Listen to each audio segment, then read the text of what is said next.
Good morning. Yes, I said yesterday I wanted to deal with the idea that God is a jealous God. But that again would be a diversion, and it would lead me off to be speaking forever about many, many different scriptures. Instead, I want to get back to these covenants. Moses led the children of Israel out from Egypt, across the Red Sea, back to Mount Sinai. And there at Mount Sinai, he goes up on the mountain and comes down to them and says, God is going to make a covenant with you as a people. He made a covenant with Adam. He made a covenant with Noah. He made a covenant with Abram. Now he's going to deal with you as a people, as a race. And he is going to give you certain rules and regulations that you have to live by. And if you keep those rules and regulations, then he will bless you. But if you break those rules and regulations, then he will punish you. See, Paul it is who speaks about the covenant of Moses, the Mosaic covenant. He says it is like having tutors, like having teachers who wants to lead us forward. As the people try to keep these rules and keep these regulations, so they learned more and more about God.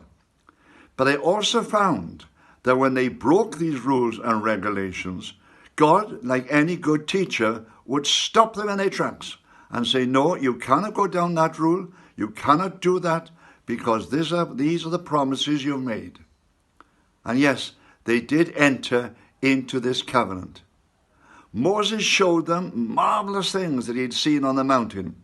He gave them over 930 different rules and regulations which would govern their lives. They come down to us in a very simplified form as the 10 Commandments. But if you read the 10 Commandments, you'll see that they're quite specific as to what people should do and how they should actually live. Jesus himself, when he starts his ministry, he was a rabbi. And he taught the people how to pray, and he also set out his manifesto for them in the Sermon on the Mount. He said, this is what you must do if you're going to be my followers. Now, Moses was saying to the people of Israel in a very similar way. He was saying, if you're going to accept God's blessing, if you're going to enter into this covenant with him, then these are the rules which you must take. And he seals the covenant again with the shedding of blood. He spreads the blood across the people, and they say, we will obey. Big problem. Sin infects them. Sin infects all of us.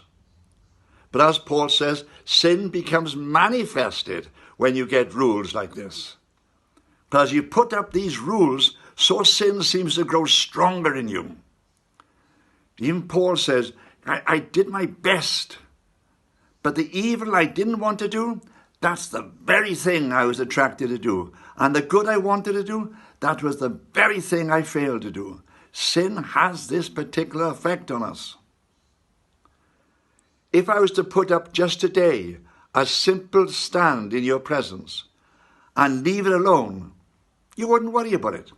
If I put a notice on our stand saying, do not touch, immediately sin would manifest itself and you say, why not? Let's find out. Why not? No, the number of times I've walked along the road and I've seen wet paint, do not touch. And I think, is it really wet? And then I find it is. You know, it's a very strange thing. I remember walking past a door in a hospital over and over and over again when I was ministering in Barry. And on the door it said, no admittance, private. And I kept thinking, I wonder what's behind that door. I wonder if I could just open it and have a look.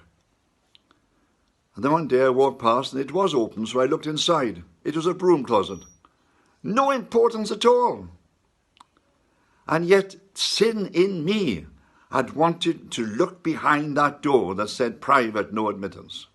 And it was the same with the children of Israel. They had these rules. They'd made this new covenant. If they kept the rules, God would bless them. If they broke the rules, God would have to punish them, and because God was in the business of training them. Over the years that lay ahead, he was going to show them more and more of himself. So the prophets, he was going to show them what they should be doing and what they should not be doing. But they had made this covenant. It's like almost signing up to go to a school. And in that school, you would accept the discipline of the masters. You would accept the discipline of the school in order that you might be trained. Imagine going to a school and saying, I'm not going to obey the rules. They say, well, you can't be trained. You have to go somewhere else. And that is what God was doing with the children of Israel. Through these great commandments that he gave them, he was starting their training. Amen.